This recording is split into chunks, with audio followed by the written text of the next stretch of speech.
Prize দেওয়ার অনুষ্ঠান শুরু হবে তার আগে একটা কথা বলে নি।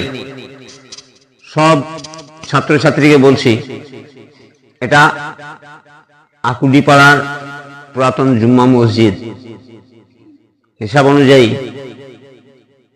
যে পাড়ার মসজিদ সেই পাড়ার ছেলে মেয়ে পড়াশোনা করে। আমি এইদিকে তাকাতে বলছি সবাইকে, তোমাদেরকে বলছি, সবাই বলবে এই পাড়ার মসজিদের মক্তবে যে কোনো ছেলে মেয়ে, যে কোনো পাড়ার ছেলে মেয়ে এসে পড়াশোনা করতে পারে।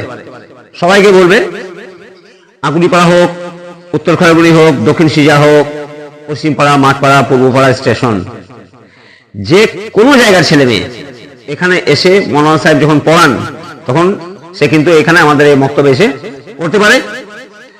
আর যত বেশি ভালো রেজাল্ট করবে, যত বেশি ভালো পড়াশোনা করবে, আমরা ঠিক হাফ ইয়ারলি অ্যানুয়ালিতে যেমন প্রাইজ দিয়ে যাই ঠিক সেইভাবে প্রাইজ দিয়ে যাব।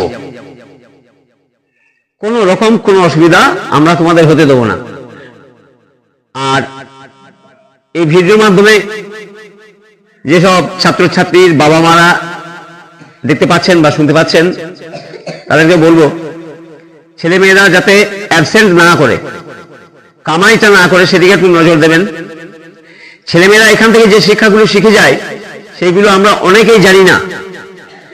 তো আশা করব ছেলেমেয়েরা যখন মসজিদ থেকে পড়ে বাড়ি যাবে তখন একটু করে নিয়ে বাংলা, অঙ্ক, ইংরেজি পড়ার মাঝে মাঝেও ফাঁকা টাইম বসে খাওয়া দাওয়া করার পর যে 2-5 মিনিট বসে গল্প করি, সেই সময় আমরা জেনে নেবার চেষ্টা করব মৌলানা সাহেব আজ মসজিদে নতুন কি দোয়া পড়ালেন, নতুন কি দোয়া শেখালেন।